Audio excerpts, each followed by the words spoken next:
ஆச்சி கொழுக்கட்டை மாவு வந்தாச்சு. ஆச்சி கொழுக்கட்டை மாவிற்கு கொழுக்கட்டை அச்சை கேட்டு வாங்குங்கள்.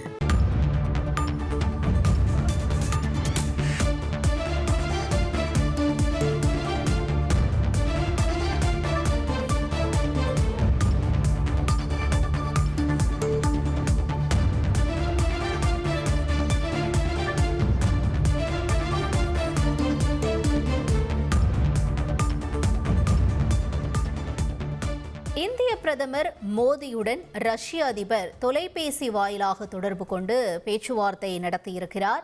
முக்கிய செய்தியாக நாம் பார்த்து கொண்டிருக்கிறோம். விவரங்களோடு இணைகிறார் எமது செய்தியாளர் ரமேஷ். ரமேஷ், வணக்கம். இந்த பேச்சுவார்த்தையில் என்ன நிகழ்ந்தது?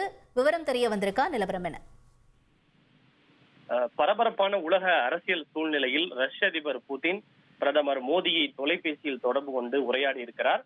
இந்த உரையாடலின் போது அண்மையில் அலாஸ்காவில் ரஷ்ய அதிபருக்கும் அமெரிக்க அதிபர் டிரம்புக்கும் இடையே நடைபெற்ற அந்த போர் நிறுத்தம் தொடர்பான பேச்சுவார்த்தை தொடர்பான விவரங்களை பிரதமர் மோடியுடன் ரஷ்ய அதிபர் புடின் பகிர்ந்து கொண்டிருக்கிறார். இதற்காக ரஷ்ய அதிபருக்கு நன்றி தெரிவித்துள்ள பிரதமர் மோடி, ரஷ்ய உக்ரைன் மோதலுக்கு பேச்சுவார்த்தையின் மூலம் அமைதியான தீர்வு காண வேண்டும் என்பதை இந்தியா தொடர்ந்து வலியுறுத்தி வருவதாகவும் அதே வலியுறுத்தலை மீண்டும் வழங்குவதாக புதினிடம் பிரதமர் மோடி தெரிவித்திருக்கிறார். மேலும் இந்த விஷயம் தொடர்பான நடவடிக்கையில் இந்தியா எப்போதும் தன்னுடைய ஆதரவை வழங்க தயாராக இருப்பதாகவும் குறிப்பிட்டிருக்கிறார்.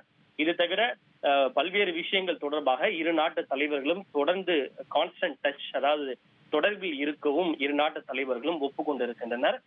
குறிப்பாக அண்மையில் அமெரிக்க அதிபர் டிரம்ப் மற்றும் புதின் இடையே அலாஸ்காவில் நடைபெற்ற ரஷ்யா மற்றும் உக்ரைன் இடையிலான போர் நிறுத்தம் தொடர்பான பேச்சுவார்த்தையில் முடிவு எதுவும் எட்டப்படவில்லை. இருந்தாலும் கூட ஒரு சுமூகமான ஒரு முடிவு, ஒரு இணக்கமான சூழல் என்பது ஏற்பட்டிருக்கிறது.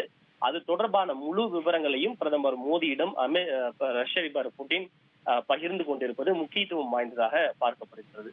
தகவல்களுக்கு நன்றி ரமேஷ். ஆச்சி கொழுக்கட்டை மாவு வந்தாச்சு. ஆச்சி கொழுக்கட்டை மாவிற்கு கொழுக்கட்டை அச்சை கேட்டு வாங்குங்கள்.